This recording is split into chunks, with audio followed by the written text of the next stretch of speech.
Ne lance pas ton business e-commerce sans avoir vu cette vidéo. Je vais te présenter 5 signes qui vont t'indiquer si tu peux ou pas te lancer dans le business en ligne. Sur internet, on te montre toujours de belles choses, de grosses villas, de grosses voitures de sport, des cadres magnifiques comme celui-ci. Mais derrière tout ça, il y a malheureusement une réalité cachée qu'on ne vous montre pas assez. Il faut savoir que derrière tout business, derrière toute entreprise se cache de gros efforts, de gros sacrifices. Dans cette vidéo, je vais te présenter 5 choses que tu dois absolument savoir, 5 signes, et tu sauras si tu es prêt à lancer ton business ou pas. La première chose que je voudrais te partager, c'est tout simplement l'argent. Ne te lance pas si tu n'as pas d'argent à investir dans ton entreprise, dans ton business. Tout simplement, n'importe quel business est très gourmand en cash. Pour pouvoir obtenir de gros résultats et générer de gros bénéfices, tu dois tout simplement investir un peu d'argent, un minimum d'argent, d'accord? Il y a de nombreuses personnes qui n'ont pas du tout d'argent et qui se lancent dans le business et qui vont ramer pendant des mois, probablement pour finir par abandonner. La réalité est que n'importe quel business nécessite un minimum d'investissement. Si aujourd'hui tu n'as pas d'investissement, eh bien ça ne veut pas dire que tu ne peux pas te lancer. Ça veut juste dire que tu dois trouver un boulot si tu n'as pas un boulot, ou bien te lancer tout simplement en tant que freelance si tu ne veux pas dépendre d'un patron et travailler quand même de chez toi. Tu peux te lancer en tant que freelance pour monétiser tout simplement tes compétences. On a tous des compétences à monétiser et si tu n'en as pas, eh bien à toi de te former, de monter en compétences pour justement pouvoir monétiser cette compétence-là. Tu peux travailler sur 5euros.com, Upwork, Fiverr, etc. en faisant tout simplement du service pour les autres entrepreneurs. Deuxième signe, c'est ne te lance pas si tu souhaites gagner du temps et si tu souhaites te libérer du temps. Un entrepreneur, c'est quelqu'un qui travaille 7 jours sur 7, 24 heures sur 24, toute l'année. Être entrepreneur, ce n'est pas être toujours en vacances, etc. Vous voyez là, c'est vrai que je suis dans un super cadre, mais je suis en train de travailler, je suis en train de vous faire cette vidéo par exemple. Puis après, je retourne à mon hôtel et je vais prendre tout simplement mon PC et continuer à faire ce que j'ai à faire. Beaucoup de personnes vous vendent le business en ligne comme quelque chose qui va vous libérer un maximum de temps. C'est du bullshit. Alors, bien sûr qu'on gagne du temps, bien sûr qu'on peut se permettre des choses. Par exemple, je pars en vacances ou en week-end minimum tous les 3 ou 4 mois. Contrairement à avant où j'étais salarié, j'attendais juste l'été pour partir en vacances. Mais le reste du temps, vous travaillez beaucoup. Même si vous êtes le soir chez vous tranquillement dans votre lit, vous continuez à réfléchir, à penser, à peaufiner des choses, à penser à tel client ou bien tel collaborateur qui vient d'intégrer votre équipe, etc. Ça ne s'arrête jamais. C'est ça être entrepreneur. Si vous voulez juste bosser 5 heures par jour, 35 heures par semaine, restez salarié. Avant de vous lancer dans n'importe quel business, vous devez comprendre l'industrie dans laquelle vous souhaitez vous lancer. De nombreuses personnes se lancent dans la création d'un business X sans connaître les tenants et les aboutissants de cette industrie. Par exemple, si vous souhaitez ouvrir un magasin de chaussures, tout simplement tout connaître dans la chaussure. Si vous ne connaissez pas grand-chose, commencez déjà par travailler dans un magasin de chaussures. Vous pouvez tout simplement effectuer un stage non rémunéré pour comprendre tout ce qui se passe dans une boutique afin de savoir si réellement, oui ou non, vous souhaitez vous lancer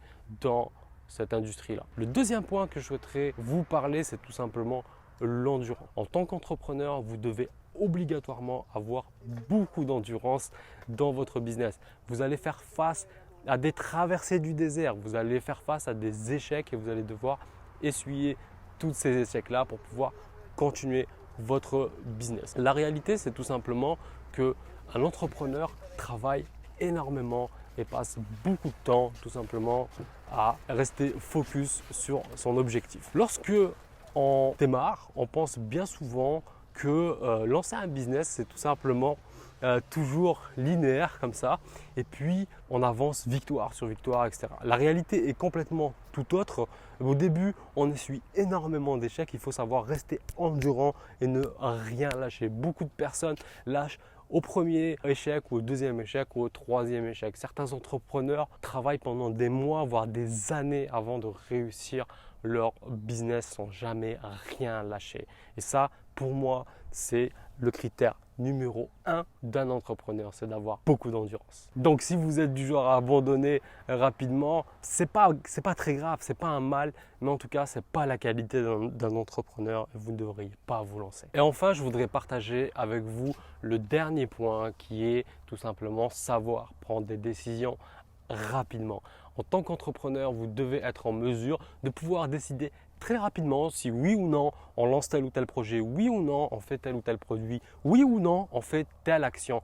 Il n'y a pas de peut-être, il n'y a pas de zone de gris en fait, c'est toujours noir ou blanc, c'est oui ou non. De nombreuses personnes en fait n'arrivent pas à prendre de décision et moi-même j'étais dans cette situation lorsque j'ai commencé et vous savez j'ai mis beaucoup de temps à comprendre ce défaut-là parce que je passais énormément de temps en fait à peaufiner, à vous savez cette espèce de faux perfectionnisme où vous êtes là, regardez un peu tous les chiffres, à vérifier si tout va bien, etc. Pour le moindre petite chose, la moindre petite décision que vous devez prendre, vous prenez en considération vraiment l'ensemble de la situation et vous avez un esprit en fait qui est très analytique. Ça a ses avantages, mais ça a aussi beaucoup d'inconvénients parce que ça vous crée de la procrastination. Parfois, vous ne passez pas à l'action tout simplement parce que vous avez peur de prendre une décision parce que cette décision est soit irréversible, soit peut avoir des conséquences qui, elles, sont irréversibles.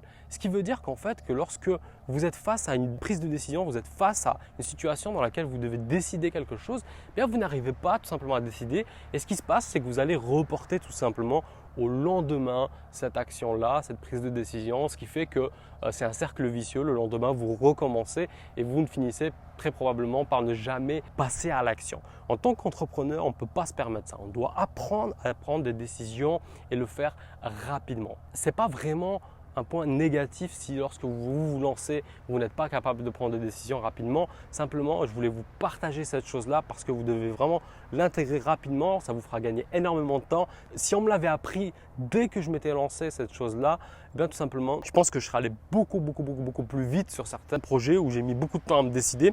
Et or, c'est un très gros problème. Le temps dans le business, c'est de l'argent comme dans la vie. Le temps, c'est la seule ressource que l'on a qu'on ne peut pas acheter, d'accord ? L'argent, c'est pas grave. On peut en faire tout le temps quand on veut, c'est pas un problème. Mais le temps, malheureusement, c'est la seule ressource qu'on ne peut pas gagner et qu'on ne peut pas acheter. Donc, prendre des décisions rapidement va vous faire gagner énormément de temps dans votre business. Et tant pis si vous faites une erreur, tant pis si vous vous trompez, c'est pas grave parce que c'est en faisant ces erreurs-là que vous allez apprendre et que vous allez enrichir votre esprit d'entrepreneur. Il y a des choses qui ne s'apprennent pas sur des vidéos, il y a des choses qui s'apprennent uniquement en pratiquant et en tombant, en essuyant des échecs. Alors comment est-ce qu'on fait pour prendre des décisions rapidement ? Eh bien, tout simplement, commencez par de petites choses. Lorsque vous avez des choses qui restent dans votre zone d'expertise, eh bien, habituez-vous à prendre une décision rapidement. Un collaborateur vous demande quelque chose, répondez-lui rapidement. Ne passez pas 2 heures à réfléchir à si je réponds ça, et puis après si on fait ça, et puis après si on fait ça. Non, boum, voilà, vous lui dites ok, fais ça. Ça commence par de petites choses comme ça et puis petit à petit, en fait, vous allez entraîner votre gymnastique cérébrale à pouvoir à obtenir en fait, à apprendre en fait cette capacité de prendre des décisions rapidement. Imaginez Bill Gates par exemple ou Warren Buffett qui doit prendre 2 heures pour réfléchir à chaque petite chose qu'il y a dans son entreprise. Est-ce que vous pensez réellement qu'en prenant tout ce temps-là pour chaque petite chose, Bill Gates est devenu ce qu'il est, ou Warren Buffett est devenu ce qu'il est, ou encore Jeff Bezos? Non, ces personnes-là ont une capacité à prendre des décisions rapidement en un éclair et parfois il s'agit de plusieurs millions qui sont en question, qui sont en jeu et pourtant ils sont capables de prendre les bonnes décisions rapidement. Ça ne veut pas dire prendre de mauvaises décisions. Être rapide, ça veut juste dire être efficace en fait. Voilà, c'est tout. J'espère que vous aurez apprécié ces 5 signes-là. Si malgré cette petite mise en garde bienveillante, vous souhaitez toujours vous lancer dans le business e-commerce, bravo, vous faites partie des guerriers qui veulent se lancer. Eh bien, cliquez sur le lien qui se trouve sous cette vidéo. Je vous ai préparé une petite surprise. Vous pouvez juste cliquer dessus et je vous dis à très vite. Si vous avez apprécié la vidéo, n'oubliez pas le petit like, ça m'aide toujours à bien positionner mes vidéos dans YouTube. Je compte sur vous. À très vite. Ciao.